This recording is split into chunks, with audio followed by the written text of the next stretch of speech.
एक राजा कसा असला पाहिजे बरं? कसा असला पाहिजे राजा? की त्याच्यासाठी लोक मरणाला उदार झाले पाहिजे. खोके देऊन नाही, हा स्वार्थापायी नाही, स्वतःहून उदार झाले पाहिजे. आणि अशी माणसं छत्रपती शिवाजी महाराजांनी कमावली होती. एकदा सिद्धी पन्हाळ्याला वेढा लावून बसला होता. वेढा जेव्हा त्यानं सुरू केला तेव्हा उन्हाळा चालू होता. राजांना वाटतं आता उन्हाळा चालू आहे, पावसाळा आल्या सिद्धी वेढा मोडेल, पण नाही. सिद्धी इतका चिपकून बसला होता की गडा खालून गडावर एक मुंगी सुद्धा वर जाऊ शकत नव्हती. राजांना वाटलं हा सह्याद्रीचा पाऊस बघून तरी कंटाळून जाईल, पण नाही. सिद्धी हा गडाला गोचिडासारखा चिपकून बसला होता. सिद्धी काही ऐकायला तयार नव्हता. राजे गडावर अडकून पडले होते. गडावर धान्याची कोठारं संपायला लागली होती.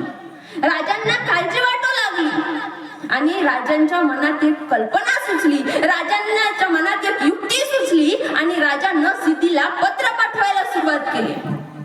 माझं खूप चुकलंय, मला माफ करा.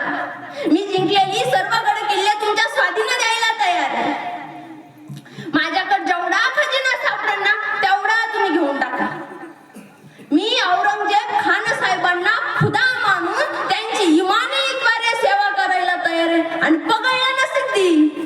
सिद्धीला वाटलं शिवाजी राजाच आपल्याकडे येतोय, आता काही खरं नाही. इतका इतका इतका इतका खुश झाला सिद्धी.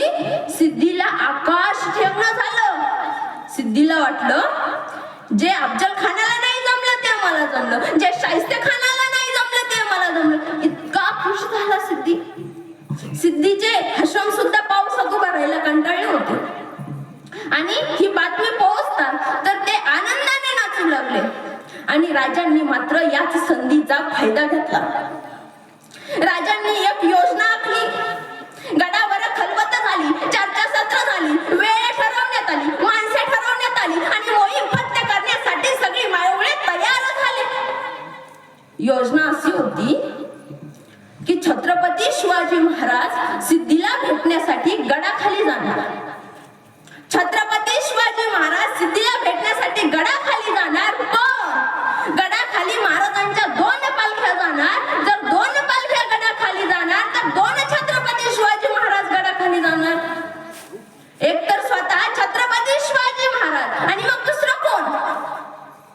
तीच दाढी, तेच नाव, तोच बांधा, तीच उंची, अगदी हुबेहूब महाराज. आणि त्या दुसऱ्या राजाचं नाव होतं शिवा काशीद. शिवा काशीद नेबापूर गावच्या नाव्ह्याचं पोर शिवा काशीद. शिवाला माहिती तो मरायला चाललाय. अरे ती अशी लढाई नाहीये, तिथं जायचंय, लढायचंय आणि मग जिंकायचंय नाही. जायचंय फक्त मरणासाठी. समोर फक्त मरण आहे, मरणाशिवाय तिथं पुढं दुसरं काही सुद्धा नाहीये.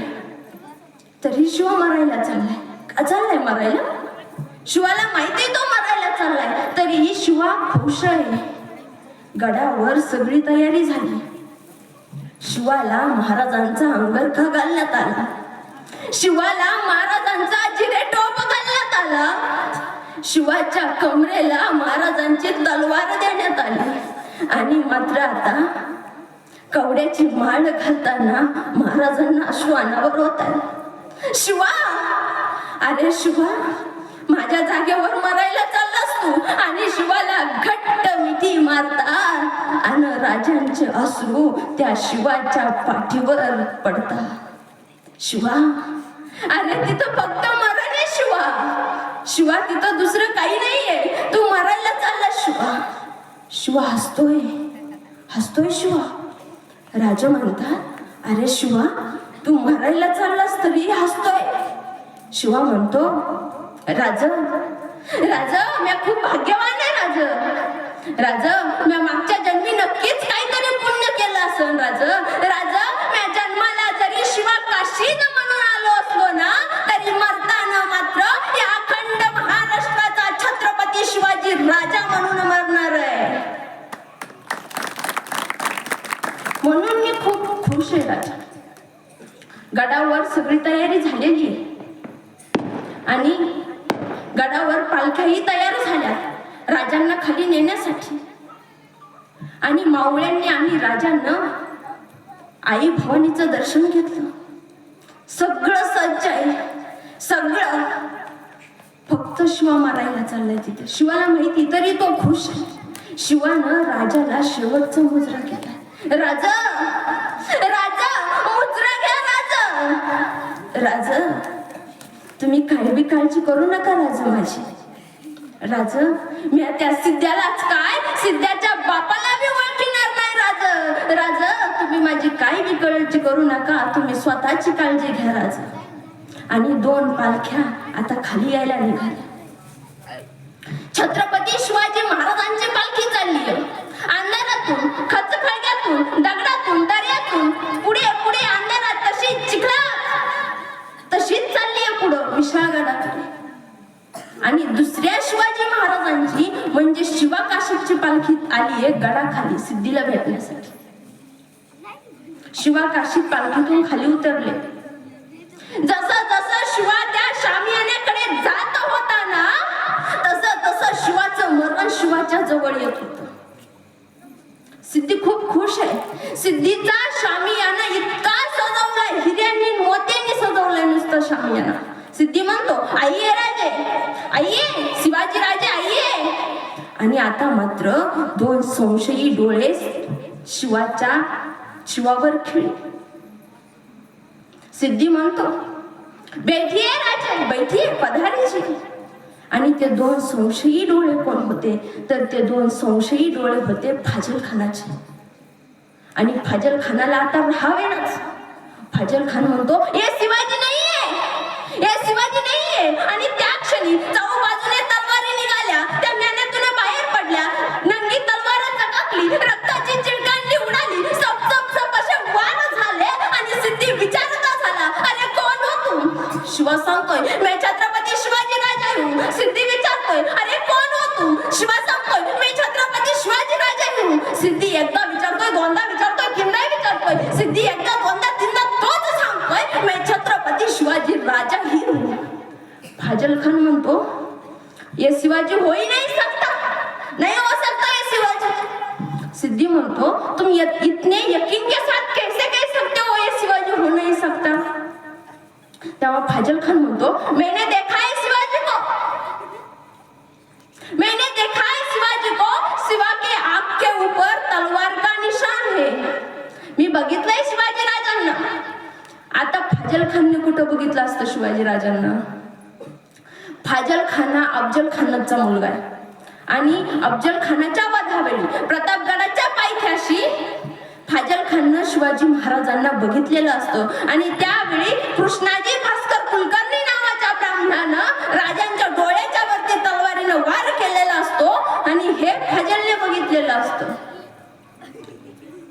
शिवाच्या डोक्यावर तलवारीचं निशाण शोधण्यात आलं. जिरेटोप हटवला गेला, तलवारीचं निशाण दिसलं नाही. परत एकदा सप तलवारी निघल्या बाहेर.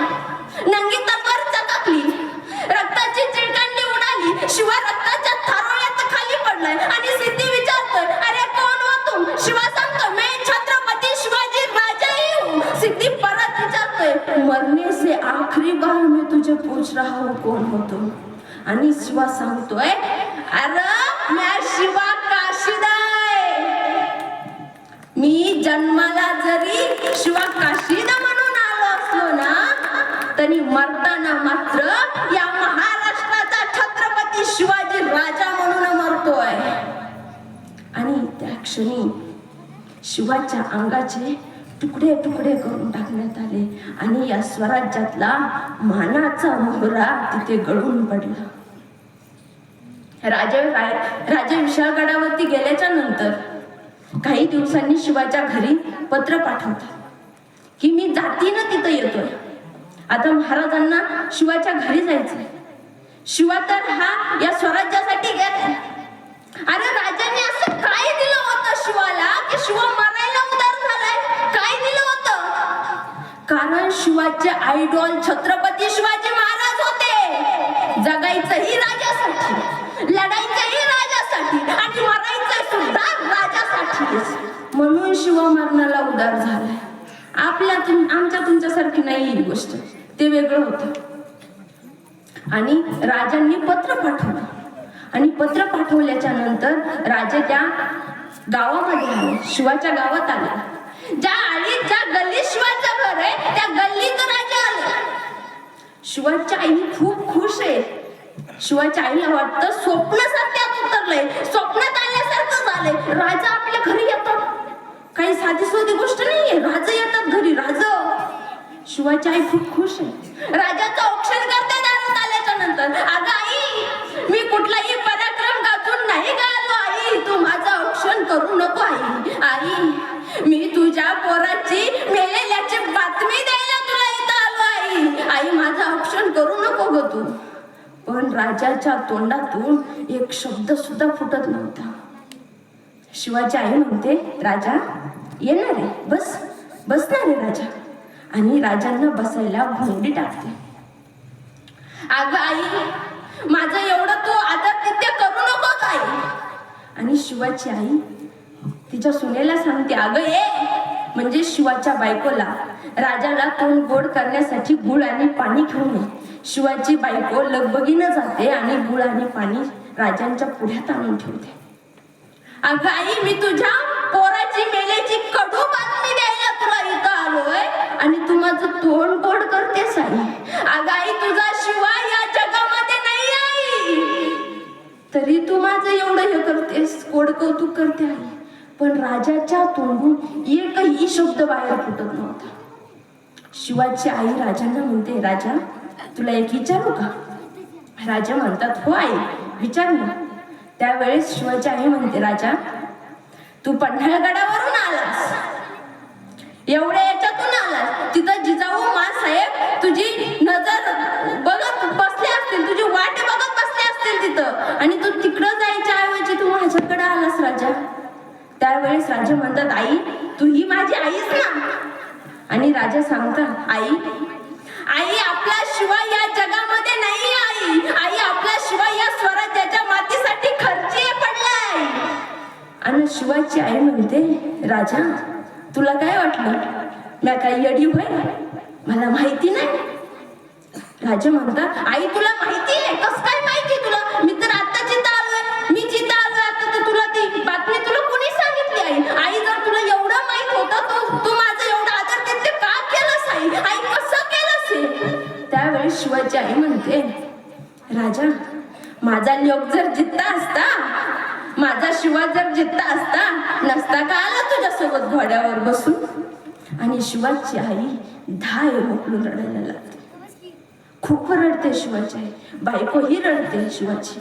आणि महाराजांना सुद्धा अश्रू अनावर होतात. महाराज शिवाच्या आईला म्हणतात, आई आवर स्वतःला. अगं आई सावर स्वतःला. तुझा एक शिवा जरी या जगात नसला ना, तरी दुसरा शिवा अजून जिवंत आहे आई. आणि त्यावेळेस शिवाची आई म्हणते, राजा तुला वाटलं का मी माझा लोक गेला म्हणून रडते? नाही, माझा लोक गेला म्हणून रडत नाही मी राजा. मला जर देवाने अजून 2-4 लोक दिले असते, मला जर देवाने अजून 2-4 पोरं दिले असते, तर मी ते तुझ्या सोबत लढायला पाठवले असते, म्हणून मला वाईट वाटतंय रे राजा. आता शिवाची बायको तिथे असते. शिवाची बायको म्हणते, आई काय बी काळजी करू नका तुम्ही. येळ पडली तर मी माझ्या धन्याच्या जाग्यावर लढीन. या महाराष्ट्रात फक्त मनगटच लढायला उभी राहत नाही, तर वेळ पडली तर महाराष्ट्रातल्या बांगड्या सुद्धा लढायला उभ्या राहतात. हे या महाराष्ट्राचं वैशिष्ट्य आहे.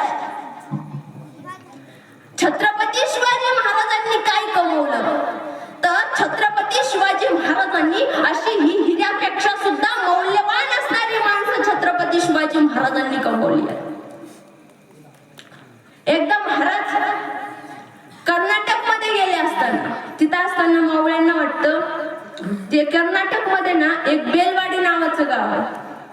आणि त्या बेलवाडी नावाच्या गावामध्ये एक छोटस गाव आहे आणि तिथं एक मल्लम्मा देसा नावाची महिला राहते. आणि तिथं ती गडी आहे आणि ती त्या गडीची ठाणेदारीण आहे. आता मावळ्यांना वाटतं छोटीशी गडी किल्ल्यापेक्षा लहान असते, आपण आत्ता जाऊन आत्ता लढून येऊ, आत्ता जिंकू आपण ती देसाई एवढ्या जिद्दीनं लढते, एवढ्या ताकदीनं लढते की मावळ्यांना माघार घ्यावे लागते. मावळे परत एकदा हल्ला करतात, परत एकदा हल्ला चढवतात. दुसऱ्या वेळी मात्र मल्लम्मा देसाई पराभूत होते आणि पराभूत झाल्याच्या नंतर त्या मल्लम्मा देसाईला राजांच्या समोर आणलं जातं. आता त्या मल्लम्मा देसाईकडनं एक तिचं छोटस तान्हं बाळ असतं. तिला राजांच्या समोर आणल्याच्या नंतर मल्लम्मा देसाई खूप घाबरलेली असते. तिला वाटतं हाही राजा दुसऱ्या राजासारखा असेल, हाही राजा दुसऱ्यांसारखा माझ्यावर अन्याय करण, अत्याचार करण, मला नको ती शिक्षा देईल, माझी आबरू लुटल्या जाईल, माझ्या तान्ह्या बाळाचा जीव घेतला जाईल. ती मल्लम्मा देसाई खूप घाबरलेली आहे, खूप भिलेली आहे आणि त्याच अवस्थेपुढे ती राजांसमोर आहे आणि राजांना म्हणते, राजा मला काही बी करा, मला मारून टाका, पण माझ्या बाळाला मात्र काही करू नका. त्यावेळेस राजे त्या बाळाला आपल्या मांडीवर घेतात आणि म्हणतात, माझ्या मांडीवर जो बसलाय ना तो माझा भाचा आहे आणि मग तुम्ही माझ्या भगिनी झाल्या. आणि एका वाटीमध्ये दूध आणायला सांगतात आणि आपल्या हातानं त्या बाळाला महाराज दूध पाजतात आणि म्हणतात, बहिणीचं राज्य कुणी घेतं का? बहिणीलाच परत द्यायचं असतं. राजे ते बेलवाडी गाव तर देऊनच टाकतात, पण त्या बेलवाडी गावच्या आसपासची 2-4 गावं राखी पौर्णिमेच्या साडी चोळीसाठी त्या मल्लम्मा देसाईला देऊन टाकतात.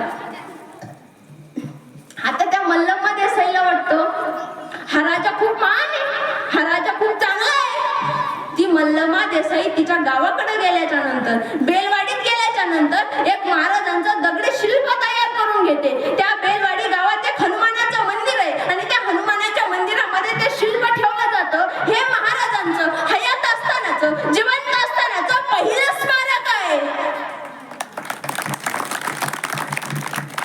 एकदा रांझाच्या पाटलानं स्वराज्यामध्ये एका मुलीवर अत्याचार केला, अन्याय केला, तिची इज्जत लुटल्या गेली. आता त्या पोरीला वाटतं आपली आबरू लुटल्या गेली, आपला जगून काही फायदा नाही. मग ती पोरगी काय करते, एका विहिरीमध्ये उडी टाकून जीव देते.